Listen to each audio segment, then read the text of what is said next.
আসসালামু আলাইকুম। সবাই কেমন আছেন? আশা করি ভালো আছেন। আজকে নিয়ে আসলাম ইলিশ মাছ দিয়ে পালং শাকের রান্নার রেসিপি।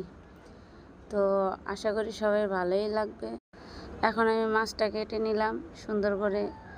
এরপরে আমি চুলায় একটু হালকা মাছটা ভেজে নিব, কারণ ইলিশ মাছের ঘ্রাণটা আমার ভালো লাগে না, তাই আমি একটু হালকা মাছটা ভেজে নিব। তো চলেন শুরু করি, আপনারা থাকেন আমার সাথে। মাছটা ভাজা শেষ হয়ে গেলে আমি একটা আলু দিয়ে দিলাম। আলুটা হালকা একটু ভেজে নিলাম। এরপরে আমি উল্টিয়ে পাল্টিয়ে মাছটা নিলাম। এরপরে আমি এখানে পেঁয়াজ কাঁচামরিচ দিয়ে দিলাম।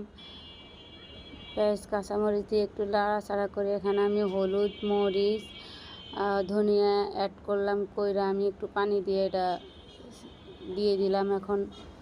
এখন হালকা একটু মাখা মাখা করব, একটু কষাই নিব, তাহলে আমার জিনিসটা মরিচ টরিচগুলা একটু কষে যাবে, কালার আসবে। তো এখন আমি এটা কষানোর পরে এখন একটু করে পানি দিয়ে দিব। পানিটা একটু বলক আসবে।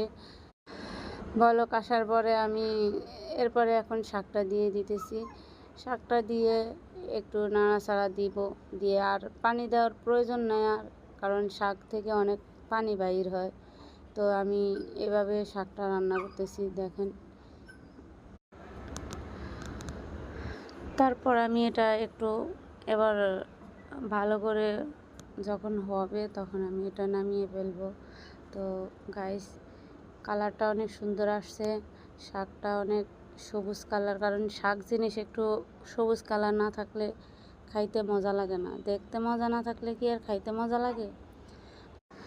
আমার শাকটা রান্না করা শেষ প্রায়, এখন আমি নামিয়ে ফেলবো। তো কেমন হয়েছে গাইস জানাবেন। আশা করি সবার ভালো লাগবে। আজকের মতো এখানে বিদায় নিলাম। সবাই ভালো থাকবেন, সুস্থ থাকবেন। আসসালামু আলাইকুম। আবার দেখা হবে আগামী ভিডিওতে।